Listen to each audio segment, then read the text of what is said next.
Hey everybody, it's been a little over a month since Amico Home released their Intellivision, or formerly Intellivision, Amico games on other platforms like Steam and Switch. We're going to take a look at the results and what it means for the future of the Amico brand. But first, let's set this up with some talk from John Alvarado. This is Amico Forever, episode 92. I want to mention that we have not put any marketing money into promoting these games yet, and what we are doing now with putting them on Steam and on Switch, we have reserved a marketing fund to start when they're out on those platforms, and that marketing will include for Amico Home. So I'm really hopeful that that will get the word out to a lot of people who will enjoy these games, and they're going to be available on all these platforms, and that it will really take off. And that's the hope. And from there, if it does take off in a strong way, then we're on our path, on our phase plan to get to manufacturing controllers and consoles. All right, so they had money set aside.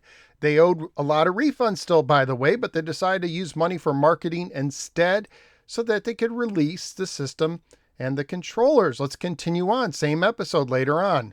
Involved intimately in that part of what we're doing. We have engaged a marketing company that's helping us, and Tommy is primarily spearheading that with the marketing company. We do want to have something that's more direct targeted advertising. He's mentioned that, like targeting the groups or the areas that are our target audience, basically, families, young families. That's kind of all I know about it. Maybe if I come on again, I might have more info later, but Sure. that's set to start next month. So you'll be able to see it in the wild for what it is. If you have ideas, I would love to hear them. If you want to communicate with us offline about that. So start to set next month. That was May 21st. So when the games were coming out on June 19th, Tommy's back and he's working with them and they're going to do direct marketing, and you'll see that next month, except we never really did. This is Amico Forever, episode 94. This was a couple weeks later. This is John again talking about the marketing. DES 95 asked about what was the cause of delay on the controllers, because originally we wanted to get them out last summer. Well, it costs money to manufacture the controllers or the console, and so we needed to get to the point where we have revenue coming in from games to be able to do that, and that's why this upcoming releases on the 19th are super important, and why we are also putting advertising money into it. Someone else asked about why we're spending ad money when people are owed refunds. Right. If we don't put advertising money in, the games won't sell. It's just what you have to do, otherwise they don't get noticed. So you have to spend some money to make money, and if we don't make money, then there isn't going to be anything that we can do after that. So yeah, we have to get that revenue going, and we have to advertise in order for it to be significant. So they have to advertise. These games won't sell if they don't advertise. That's why we set aside money to advertise, except they haven't advertised. Well, how are the games doing? This is Evel Knievel. Now, all we can see is from SteamDB is some estimations of how they're doing. So let's see how they're doing. Right now, no one's playing. There was one person who played in the past 24 hours. If we go to the past month, it looks like in the past month, the most people that played was 2 at the same time. And it's estimated that either 74 or 120 people have bought the game. And those estimations might be inflated because there's some diehard Amico supporters who may have thrown a review, and that impacts the analytics. So it's not selling. Let's go to Finnegan Fox. Finnegan Fox, let's go during the past month. 2 at the most. It has been since July 13th that anyone has even played Finnegan Fox on Steam.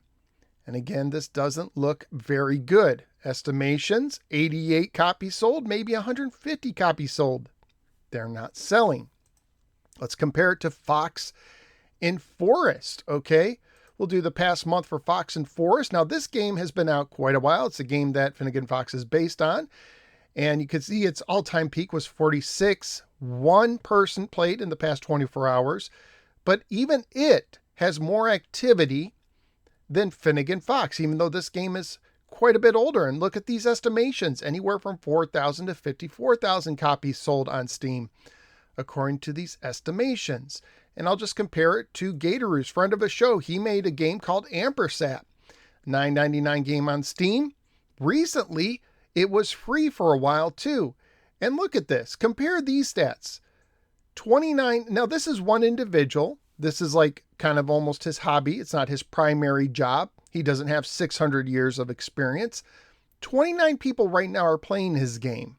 40 in the past 24 hours played at the same time. And the all-time peak, which happened in the past month, was 589 people. And the estimations of ownership, and of course, some of these were free, but some of them were purchased, anywhere from 2,000 to 1.4 million. I think that's probably off, but this game is running circles around all the Amico games right now. Let's see how they're doing over on Google Play. So if we look at Missile Command, we got 100. Cornhole, 100 plus. Shark, 100 plus downloads. Remember, some of these could be free with promo codes, 100 plus. Finnegan Fox, 10. These games won't sell without advertising. I would dare say they're not going to sell with advertising. 50 plus for Dart Frenzy. It's been stuck there. Rigid Force Redux been out a while, just 10 plus. And Sideswipers, 100 plus. So the games are just not selling. Could it be because they're overpriced and just not that good? And if you look at Metacritic, like, no one is talking about these games. Evel Knievel, the only review they got is one for the original one. No one is talking about the ones on Steam.